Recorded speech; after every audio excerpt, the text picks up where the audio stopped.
आज मैं आपको सेकेंड ईयर की जो पहला पेपर है प्रमुख राज्य व्यवस्थाएं, उसका जो सेकंड चैप्टर है ब्रिटिश संविधान, आज मैं आपको ब्रिटिश संविधान की विशेषताओं के बारे में बताऊंगी। जैसा कि बच्चों आप सबको पता है कि ब्रिटिश संविधान जो है दुनिया का सबसे प्राचीनतम संविधान है और एकमात्र अलिखित संविधान है। यह अनूठा संविधान भी है। इसके बारे में डी टॉकविले ने कहा है कि ब्रिटिश संविधान का तो अस्तित्व ही नहीं है। मुंड्रो कहते हैं कि ब्रिटिश संविधान विवेक और संयोग की संतान है। इस संविधान के बारे में यह भी कहा जाता है कि कोई बात जैसी दिखाई देती है वैसी है नहीं और जैसी है वैसी दिखाई नहीं देती। कुल मिलाकर मैं ये कह सकती हूँ कि ब्रिटेन का संविधान जो है सिद्धांततः निरंकुश, स्वरूप में सीमित राजतंत्र और व्यवहार में लोकतांत्रिक है। मैं आज आपको ब्रिटिश संविधान की विशेषताएं बताने जा रही हूँ। इसकी जो पहली विशेषता है वो है विकसित संविधान। विकसित संविधान का बच्चों आपको पता है क्या मतलब होता है? कि लिखा नहीं गया है। जैसे भारत का संविधान जो है वो एक संविधान सभा के द्वारा लिखा गया था, लेकिन ब्रिटेन का संविधान है वो लिखा नहीं गया है, बल्कि धीरे धीरे परंपराओं, प्रथाओं, अभिसमयों के द्वारा विकसित हुआ है। ब्रिटेन का संविधान जो है वो 1300 वर्षों के निरंतर विकास का परिणाम है। यह समय और संयोग की संतान है। आग ने कहा है कि ब्रिटिश संविधान एक सचेष्ट जीवधारी के समान है, जिसमें निरंतर स्थायी विकास की क्षमता है। ब्रिटेन के संवैधानिक विकास की विशिष्टता का वर्णन एंसन ने काव्यमय शैली में किया है।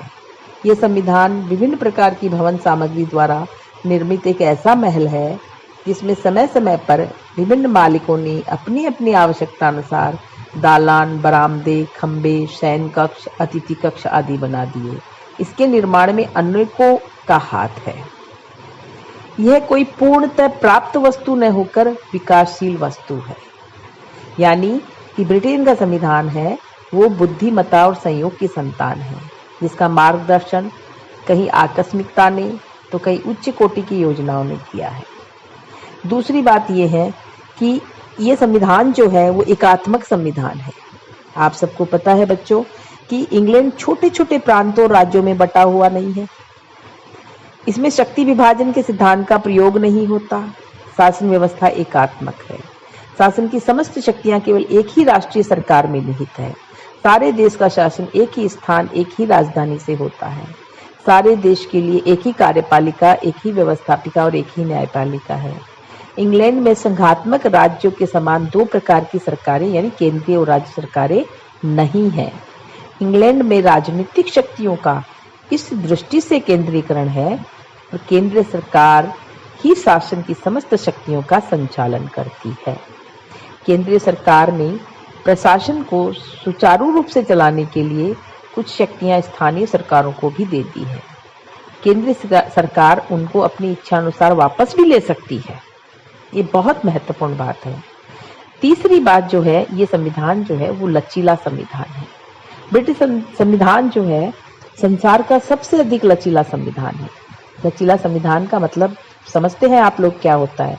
मतलब जिस संविधान में हम आसानी से परिवर्तन कर लें, यानी जो सुपरिवर्तनीय हो, सरलता से उसमें संशोधन किया जा सकता है, ऐसा संविधान लचीला संविधान कहलाता है।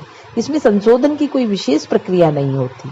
जिस प्रकार साधारण कानून पारित किए जाते हैं, ठीक उसी प्रकार से बड़े से बड़ा संशोधन भी पास किया जा सकता है। इसके विपरीत भारत है, अमेरिका है आदि देशों में संविधान लिखित है, कठोर भी है और अपरिवर्तनीय भी है। इसमें आसानी से संशोधन नहीं किए जा सकते। मैंने आपको भारतीय संविधान जब पढ़ाया था तो मैंने आपको बताया था कि भारत का संविधान जो है वहाँ 3 प्रकार से हम संशोधन करते हैं। इसलिए भारतीय संविधान को कठोर, लचीला और नमनीय कहा जाता है।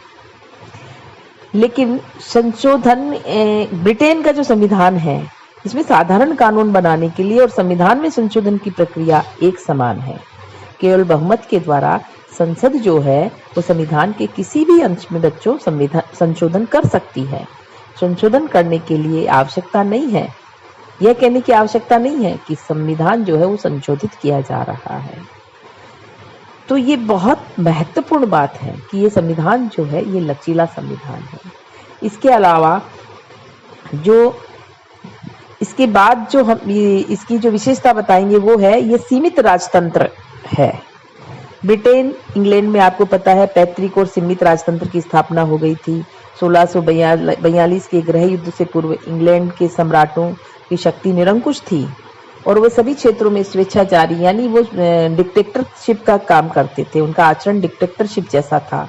गौरवपूर्ण क्रांति हुई थी, जैसा कि मैंने आपको बताया। 1688 में गौरवपूर्ण क्रांति हुई और इसका परिणाम क्या हुआ कि सम्राट की शक्तियां जो है वो सीमित हो गई। अब ब्रिटिश सम्राट की सारी शक्तियां जो है उसका प्रयोग मंत्री करते हैं। सम्राट के पास व्यवहार में केवल 3 शक्तियां हैं: सलाह देने का अधिकार, चेतावनी देने का अधिकार और प्रोत्साहन करने का अधिकार है। ये 3 चीजें उनके पास है। फिर हम कहेंगे कि ब्रिटेन के संविधान की एक महत्वपूर्ण विशेषता ये है कि संसदीय शासन प्रणाली है वहाँ पे। भारत में भी संसदीय शासन प्रणाली का जो कंसेप्ट है वो ब्रिटेन से ही लिया है। ब्रिटिश संविधान में संसद जो है वो सर्वोच्च है और संसदात्मक शासन प्रणाली है और संसद में जिस दल को बहुमत होता है उसी दल की सरकार बनती है और तब तक कार्य करती रहती है जब तक कि संसद का उस पर विश्वास होता है। संसदात्मक शासन प्रणाली कहते किसे हैं, इसके लिए मैं आपको बता देती हूँ कि जिस शासन व्यवस्था में व्यवस्थापिका में से कार्यपालिका बनाई जाती है और कार्यपालिका जो है वो व्यवस्थापिका के प्रति उत्तरदायी होती है, वो शासन प्रणाली संसदात्मक शासन प्रणाली कहलाती है। तो ब्रिटेन में भी यह है और भारत में भी यही है। भारत ने ब्रिटेन को ही फॉलो किया है। जब बहुमत दल के नेता को प्रधानमंत्री या सरकार बनाने के लिए आमंत्रित किया जाता है तो वो संसद का उस पर विश्वास रहता है, तब तक वो उसको वहां रहता है और संसद का विश्वास जब खत्म हो जाता है तो उसे त्याग पत्र देना ही होता है। वास्तव में संसदात्मक शासन प्रणाली का जन्म जो है वो इंग्लैंड में ही हुआ। मुनरो का कहना है कि ब्रिटिश संसद सभी संसदों की जननी है। अन्य देशों की व्यवस्थापिका सभाओं को चाहे किन्हीं नामों से पुकारा जाए परंतु उसका पैतृक उद्गम या कुल एक ही है और वो है ब्रिटेन की संसद। इसके अलावा संसदीय सर्वोच्चता भी ब्रिटिश संविधान की एक महत्वपूर्ण विशेषता है। इंग्लैंड में जो सर्वोच्च सत्ता है वो संसद के पास में है और इस दृष्टि से ब्रिटेन की संसद सभी देशों की संसद की तुलना में अधिक शक्तिशाली है। ब्रिटेन की जो संसद है, उन्होंने ये कहा है ना कि ब्रिटेन की संसद जो है सभी संसदों की जननी है और ब्रिटेन की संसद बहुत शक्तिशाली है। ब्रिटेन की संसद की शक्तियां भी बहुत अपरिमित है। कहा जाता है कि ब्रिटेन की संसद केवल आदमी को औरत और औरत को आदमी नहीं बना सकती, बाकी सारा कुछ काम कर सकती है। हुग ने कहा है कि संसद जो चाहे कर सकती है और मनुष्यकृत कानून द्वारा जो परिणाम प्राप्त है उन्हें प्राप्त कर सकती है। डायसी भी कहते हैं कि कानून की दृष्टि से हमारी राजनीतिक संस्थाओं की प्रमुख विशेषता संसद की सर्वोच्चता है। संसद की शक्ति इतनी सर्वोच्च है कि उसको व्यवस्थापन द्वारा भी सीमित नहीं किया जा सकता। यानी कि संसद जो कानून बनाती है वो सर्वोच्च होते हैं और वो अंतिम होते हैं। और सबसे महत्वपूर्ण बात यह है कि वहाँ न्यायिक पुनरावलोकन का अधिकार प्राप्त नहीं है। यानी संसद जो कानून बना रही, जैसे कि भारत में है, भारत में न्यायिक पुनरावलोकन का अधिकार प्राप्त है कि अगर संसद कानून बना रही है, यदि वो संविधान की भावना प्रस्तावना के खिलाफ है, प्रतिकूल है, तो उसको रद्द घोषित कर सकती है। लेकिन ब्रिटेन में ऐसा नहीं है। ब्रिटेन में क्या है कि संसद जो है वो सर्वोच्च है, वो जो चाहे कानून बना सकती है, उसको उस कानून को न्यायालय में चुनौती नहीं दी जा सकती और न्यायालय के द्वारा, सर्वोच्च न्यायालय के द्वारा उसको अवैध भी घोषित नहीं किया जा सकता। ये बहुत महत्वपूर्ण विशेषता है ब्रिटेन के संविधान की। इसके अलावा ब्रिटेन के संविधान की एक विशेषता अलिखित संविधान भी है। ब्रिटेन का संविधान जो है वो अलिखित है, लिखा नहीं गया है। जैसे भारत का संविधान जो है एक संविधान सभा के निर्माण के संविधान सभा के द्वारा, या अमेरिका का संविधान जो है वो लिखा गया है, वैसा ब्रिटेन का संविधान लिखा नहीं गया है। ये किसी भी संविधान के सभा द्वारा नहीं बनाया गया है। ब्रिटेन देखा जाए तो ब्रिटेन का संविधान जो है वो अलिखित है, उसका कुछ भाग लिखित है, जैसे मैग्ना कार्टा है ना, अधिकार याचना पत्र 1628 का, मैग्ना कार्टा 1215 का, संसदीय अधिनियम 1911 का आदि जो है वो लिखित है। पर संविधान का अधिकांश भाग अलिखित है, वो अभिसमयों तथा सामान्य विधि के रूप में पाया गया है। इंग्लैंड का संविधान जो है अंशतः अलिखित है और अंशतः लिखित, किंतु अलिखित भाग अपेक्षाकृत अधिक होने से यहाँ का संविधान जो है अलिखित ही माना जाएगा। इसके अलावा इस संविधान की विशेषता है मिश्रित संविधान। ब्रिटेन का संविधान जो है वो मिश्रित संविधान है। मिश्रित किस रूप में? अध्यक्षात्मक संस्थात्मक शासन प्रणाली के रूप में नहीं, ये मिश्रित इस रूप में है कि यहाँ राजतंत्र भी है, कुलीन तंत्र और प्रजातंत्र के तत्व तीनों रूप माने जाते हैं, मतलब तीनों का मिश्रण है, यानी राजतंत्र का, कुलीन तंत्र का और प्रजातंत्र तीनों का मिश्रण है। ब्रिटेन का शासनाध्यक्ष आज भी राजा और रानी है। राजतंत्र वंशानुगत है। शासन की समस्त शक्तियां आज भी सम्राट के हाथों में सिद्धांततः उसी के नाम पर शासन चलाया जाता है। यदि राजा राजतंत्र का प्रतीक है तो लॉर्ड सभा कुलीन तंत्र की यादगार। इस सदन के अधिकांश सदस्य वंशानुगत आधार पर चुने जाते हैं। ये सभा आज भी ब्रिटिश समाज के कुलीन और धनाढ्य वर्गों का ही विशिष्ट रूप से प्रतिनिधित्व करती है, किंतु वास्तविक शक्ति न तो राजा के पास है न लॉर्ड सभा के पास, ये तो लोक सदन यानी उसके प्रति उत्तरदायी मंत्रिमंडल के पास है। इस दृष्टि से ब्रिटेन का संविधान एक श्रेष्ठ लोकतंत्र की व्यवस्था करता है। आग ने सत्य ही कहा है कि ब्रिटेन में राज्य व्यवस्था शुद्ध सैद्धांतिक रूप से निरंकुश राजतंत्र है, बाह्य रूप से सीमाबद्ध वैधानिक राजतंत्र है और वास्तविक रूप में वहां पर प्रजातांत्रिक गणराज्य है। इसके अलावा एक बहुत ही महत्वपूर्ण विशेषता ब्रिटिश संविधान की है, वो है विधि का शासन। ब्रिटेन में एक तरफ तो हम कह रहे हैं वहाँ संसदीय सर्वोच्चता है, दूसरी तरफ मैं आपको बता रही हूँ कि विधि का शासन है। तो आपके दिमाग में ये बात जरूर आई होगी कि संसदीय सर्वोच्चता है तो विधि का शासन कैसे? तो मैं ये कहना चाहूंगी कि विधि का शासन केवल संशोधन के द्वारा, संसद के द्वारा बनाए गए कानून के रूप में नहीं, बल्कि और चीजों के लिए भी। देश में वहाँ कानून जो है, देश का शासन संचालन कैसे हो रहा है, वहाँ कानून किस तरह से काम कर रहा है, ये बहुत इंपॉर्टेंट बात है। कानून के शासन से यह समझा जाता है अक्सर कि देश में शासन वहाँ के कानून के अनुसार चलता है या किसी व्यक्ति विशेष की इच्छा के अनुसार। तो सबसे महत्वपूर्ण बात यह है कि ब्रिटेन में भी शासन जो है वो कानून का ही है, विधि का शासन ही है। डाइसी ने कानून के शासन के विषय में 3 बातों पर प्रकाश डाला है। पहला, व्यक्ति को कानून के उल्लंघन के लिए दंड दिया जा सकता है और किसी बात के लिए नहीं। दूसरा, कानूनी समानता अथवा सभी वर्ग के लोगों का साधारण न्यायालय द्वारा प्रयुक्त देश के साधारण कानून के अधीन होता है, केवल राजा को छोड़कर, क्योंकि वह पदेन कोई अपराध नहीं कर सकता।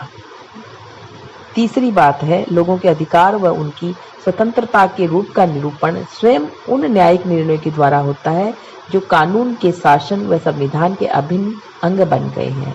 अर्थात हम ये कहेंगे कि वहाँ पर कानून का शासन तो है, किंतु आजकल कानून के शासन का भी वहाँ पे ह्रास हो रहा है। कैसे? वहाँ प्रशासनिक कानून, यानी कि कर्मचारियों के लिए अलग से न्यायालय बन गए हैं, जिसको प्रशासनिक न्यायालय कहा जाता है। वहाँ पर उनके लिए प्रशासनिक कानून है। प्रदत्त व्यवस्थापन के फलस्वरूप भी कानून का जो शासन है वो बहुत कम रह गया है। इसके अलावा वहाँ पे द्विदलीय शासन व्यवस्था है। 2 दल वहाँ पर हमेशा ही शासन करते हैं और सिद्धांत और व्यवहार में भी वहाँ अंतर है। ब्रिटिश संविधान की एक महत्वपूर्ण विशेषता ये है कि जैसा वो दिखाई देता है वैसा है नहीं, और जैसा है वैसा दिखाई नहीं देता। आग और जिंक ने कहा ना, सभी शासनों में सिद्धांत और व्यवहार में पर्याप्त अंतर पाया जाता है, परंतु जिस प्रकार यह अंतर ब्रिटिश शासन व्यवस्था का ताना बाना बुना हुआ है, ऐसा अन्य अंतर कहीं भी नहीं पाया जाता। ब्रिटिश संविधान के सिद्धांत और व्यवहार में अंतर किसी क्षेत्र से नहीं बल्कि कई क्षेत्रों में दिखाई देता है। सिद्धांत ब्रिटेन में निरंकुश राजतंत्र है। शासन का संपूर्ण कार्य राजा के नाम से, राजा की मोहर लगाने से होता है, परंतु व्यवहार में राजा एक शानदार कठपुतली के अतिरिक्त कुछ भी नहीं होता। बेजहाट का एक कथन है कि यदि संसद के दोनों सदन उनके मृत्यु आदेश को भी अगर पारित करके उनके पास भेज दे तो उन्हें उनके ऊपर हस्ताक्षर करने ही पड़ेंगे। अर्थात मुनरो का कथन मुझे यहाँ ठीक लगता है कि राजा निरंकुश शक्ति का केवल प्रतीक बना हुआ है, यद्यपि शक्ति का सारों से प्राप्ति नहीं है।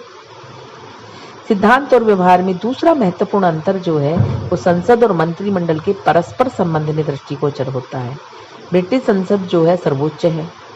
डी लोम का कहना है कि ब्रिटिश संसद पुरुष को स्त्री और स्त्री को पुरुष बनाने के अतिरिक्त कुछ भी कर सकती है, परंतु व्यवहार में कॉमन सभा तो केवल आलोचना का मंच है, क्योंकि मंत्रिमंडल संसद का विशेष उत्पादन है, लेकिन उसे इतनी शक्ति प्राप्त है कि वह अपने उत्पादनकर्ताओं को भी समाप्त कर सकता है।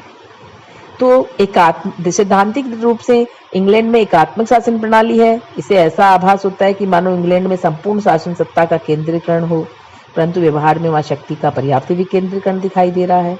स्थानीय स्तर पर भी वहाँ पूर्ण स्वशासन है।